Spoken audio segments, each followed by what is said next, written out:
ہمارے پاس چند جو ہے تو میں ایک مقام کے اوپر ہمارے دلت بھائیوں کے پاس گیا تھا ایک میٹنگ کے اندر، اور بہت ساری بات ہوئی، تو انہوں نے جو ہے تو یہ کہا کہ بھئی یہ تو تمہارے خلاف ہے، ہمارے خلاف نہیں ہے. تو میں نے صاحب کہا کہ بھی دیکھیے یہ تمہارے خلاف ہے، ہمارے خلاف ہے نہیں ہے، وہ سب چھوڑ دیجئے.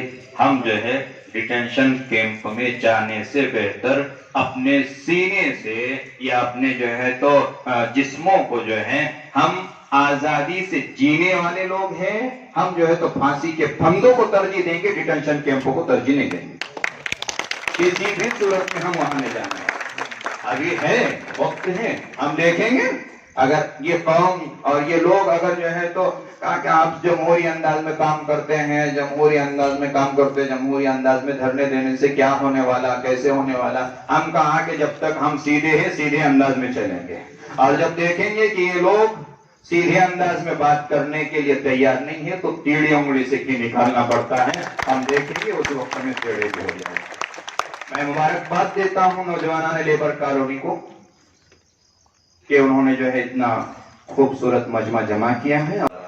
سلطنتوں میں آنے کے بعد اور کرسیوں پر بیٹھنے کے بعد، لیکن انہیں نہیں پتا کہ ایک ایسا بڑا کرسی پر بیٹھا ہوا خالق، مالک، پالنہار رب بھی ہے کہ جو دنیا کے اچھے سے اچھے، بڑے سے بڑے ظالموں کو جب اپنے گرفت میں لے لیتا ہے تو ان کو جگہ نہیں ملتی. اور تاریخ میں اللہ جل جلالہ و من والہ نے ایسی مثالیں بتلا دی ہیں دنیا والوں کو کہ وہ دنیا کے لیے نشان عبرت بن کر رہے گی. اللہ تبارک و تعالی نے ان کو ساری دنیا کے لیے عبرت کا نشانہ بنایا، اور آج بھی وہ ظالم جو موجودہ زمانے کے اندر لوگوں کے اوپر ظلم و زیادتی کر رہے ہیں، ان کو عبرت حاصل اگر کرنا ہے، ان کو اگر دیکھنا ہے تو مصر کے جو ہے اس میوزیم میں جا کر دیکھ سکتے ہیں جہاں آج بھی فرعون کے ناش ان کی عبرت کے لیے رکھی ہوئی. وہ نہیں جانتے کہ ظلم کا انجام کیا ہوتا ہے. اللہ تبارک و تعالی نے اس روئے زمین پر ایک قانون بنایا ہے، ایک ضابطہ ہے اس خالق اور اس مالک کا، اس پالنہار رب کا، کہ وہ اپنے خدائی کے ساتھ خدائی کے دعویٰ کرنے والوں کی حکومت کو چلنے دیتا ہے. وہ خالق، وہ مالک اس کو نہ ماننے والوں کی حکومت کو چلنے دیتا ہے. لیکن وہ خالق اور وہ مالک کا عالم یہ ہے کہ وہ پالنہار رب ظالموں کو کبھی بخشتا نہیں.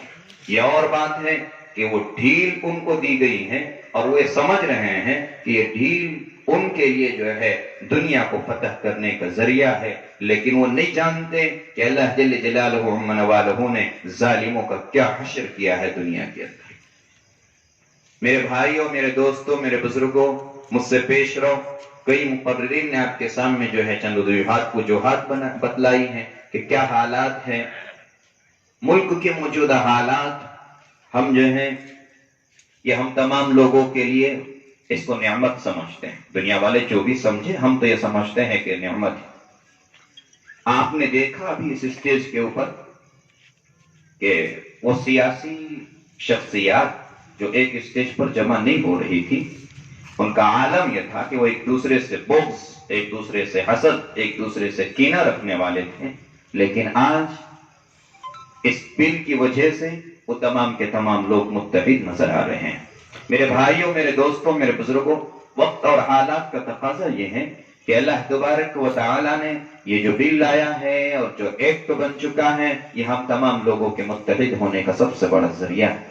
ہمارے اندر اتنے اختلاف تھے، ہمارے معاملات کچھ ایسے بنے ہوئے تھے، مذہبی رہنما الگ الگ نظر آتے تھے. مکتب بریلوی مکتب فکر کا عالم کبھی دیوبندی مکتب فکر کے اسٹیج پر بیٹھنا اپنی نحوست سمجھتا تھا کہ میں اس اسٹیج پر کبھی نہیں بیٹھوں گا.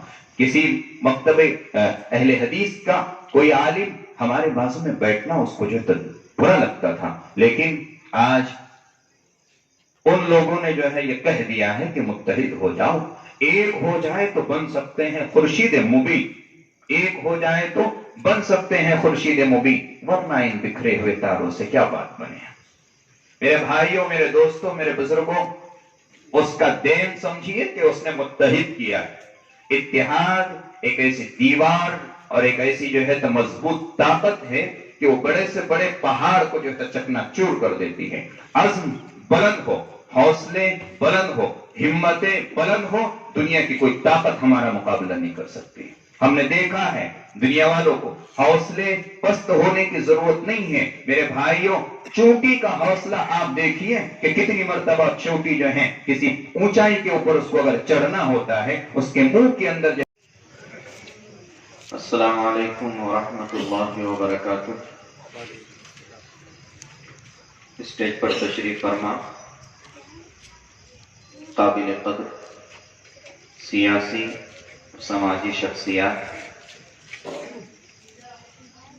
لیبر کالونی کے نوجوان دوستوں، بزرگوں، عزیز ساتھیوں اور پردہ نشین میری مائیں اور بہنیں، آپ جو ہیں کافی دیر سے پرسکون انداز میں بہت ہی اہم معلومات